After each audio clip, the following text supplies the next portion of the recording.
नमस्कार प्यारे बच्चों, आपका पूरा का पूरा प्रश्न को हल करते हैं और आपको बताते हैं कि आपको कितने नंबर आते हैं। इस पेपर को सोल्व करते हैं। माध्यमिक शिक्षा अजमेर द्वारा आयोजित उच्च माध्यमिक परीक्षा 2025 का आयोजन किया गया था। राजनीति विज्ञान का आज 23/3/2025 को आयोजित किया गया था।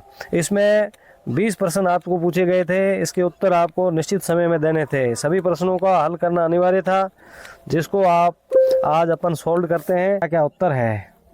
चलो चलते हैं प्रश्न की तरफ। और भाग खंड अ में पहला प्रश्न है, शीत युद्ध के दौर में सबसे बड़े प्रतीक के रूप में जाने जाते हैं? तो इसका क्या उत्तर है? बर्लिन की दीवार। उसके बाद में यूरोप में एकीकृत बाजार का गठन हुआ था जनवरी 1993 को। उसके बाद में दक्षिणी एशियाई मुक्त व्यापार संगठन साफ्टा कब से प्रभावित हुआ? तो इसका सही उत्तर क्या है? 2006। उसके बाद में आगे हैं, वैश्वीकरण है वस्तु प्रवाह, विचार प्रवाह, पूंजी प्रवाह, उपरोक्त सभी। तो इसका सही उत्तर क्या है? उपरोक्त सभी है। उसके बाद में वैश्वीकरण में सर्वाधिक महत्वपूर्ण भूमिका रही है। तो इसका क्या उत्तर है? संचार के है वो जो उत्तर है उसका यह है कि संचार और प्रौद्योगिकी रहा है। आंध्र प्रदेश की स्थापना कब हुई थी? 1956 को हुई थी।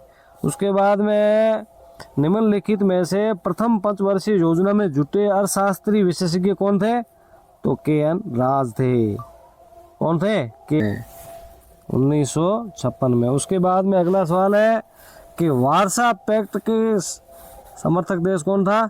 सोवियत संघ था। उत्तर है। उसके बाद में निम्नलिखित में से भारत के प्रथम विदेश मंत्री कौन थे? तो पंडित जवाहरलाल नेहरू थे। सही उत्तर है। उसके बाद में 12वां सवाल है, भारत के राष्ट्रपति फखरुद्दीन अली अहमद ने आपातकाल की घोषणा की थी। कब की थी? इसका सही उत्तर है 25 जून 1975 को। दो उत्तर है। उसके बाद में आगे है, भारत में संपूर्ण क्रांति का प्रतिपादक कौन थे? उत्तर है इसका जयप्रकाश नारायण।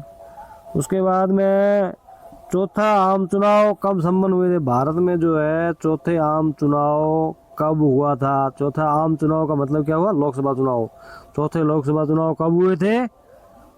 उसका सही उत्तर है 1967 में। 1963 में। कब बना था? स उत्तर है। क्या उत्तर है? स उत्तर है। 1963 में। स उत्तर है। क्या उत्तर है? स। उसके बाद में आगे 1979 से 85 के मध्य असम में किस देश के घुसपैठ के विरुद्ध आंदोलन चला था? इसका क्या उत्तर है? बांग्लादेश। उसके बाद में 1989 में बनी राष्ट्रीय मोर्चा सरकार का नेतृत्व किस प्रधानमंत्री ने किया था? तो इसका उत्तर क्या है? इसका उत्तर है वीपी सिंह।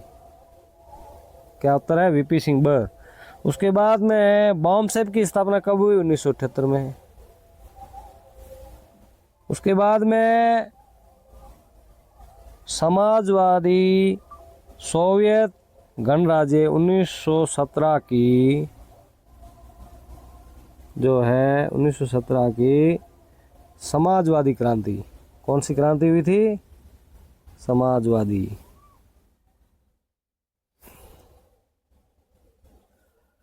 आपको लिखना है समाजवादी।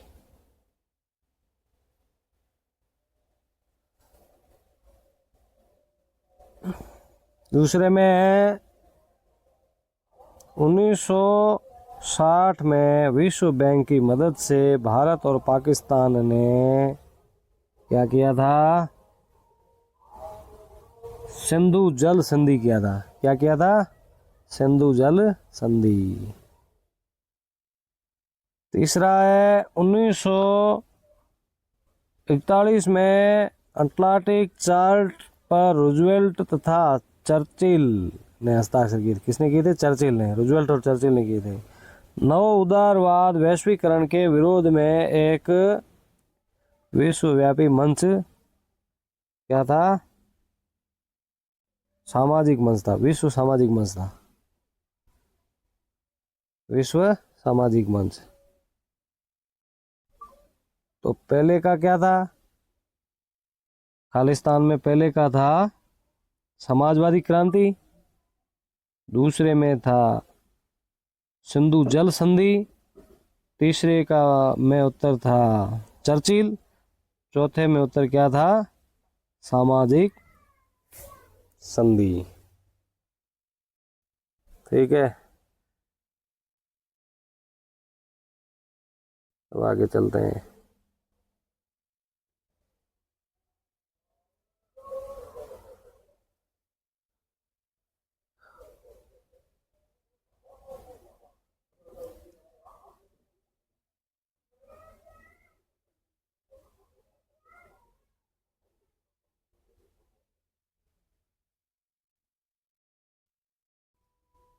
योजना आयोग की स्थापना हुई।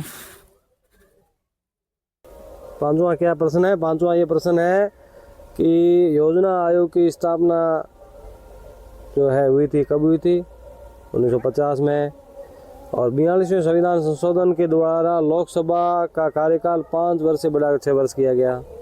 उसके बाद तीसरा अतिरिक्त लघुत्तरात्मक प्रश्न, और इसके कितने सवाल है? 12 सवाल है। पहला है आसियान की स्थापना कब और किस वर्ष हुई थी? 1967 को। इंडोनेशिया है, मलेशिया है, मालदीव है, ठीक है, ये देश मिल करके, म्यांमार है, इन देशों ने जो है, नेपाल है, इन्होंने मिल करके आसियान देशों की स्थापना की। उसके बाद दूसरा सवाल है यूरोपीय संघ की विदेश एवं रक्षा की क्षमता सीमित क्यों थी? क्योंकि इनके पास जो है सैनिक शक्ति की क्या थी? कमी थी, इस वजह से इसकी क्षमता सीमित थी। ऐसे एक देश का नाम बताइए जहां भारत के नागरिक बिना पासपोर्ट और वीज़ा के आ जा सकते हैं। तो कौन सा है? नेपाल है। हालांकि भूटान भी है, लेकिन एक देश बताना है तो इसमें आप नेपाल लिख सकते हो। उसके बाद में दक्षेस का पूरा नाम लिखिए। दक्षिणी पूर्वी एशियाई क्षेत्रीय सहयोग संगठन है। संयुक्त राष्ट्र संघ दिवस कब मनाया जाता है? 24 अक्टूबर को मनाया जाता है संयुक्त राष्ट्र संघ दिवस। ईवीएम का पूरा नाम क्या है? इलेक्ट्रॉनिक वोटिंग मशीन है। उसके बाद में जब प्रथम आम चुनाव निर्वाचन आयोग के लिए चुनौतीपूर्ण था, क्यों? 2 कारण बताइए। पहला कारण ये था कि भारत के मतदाता क्या थे? निरक्षर थे।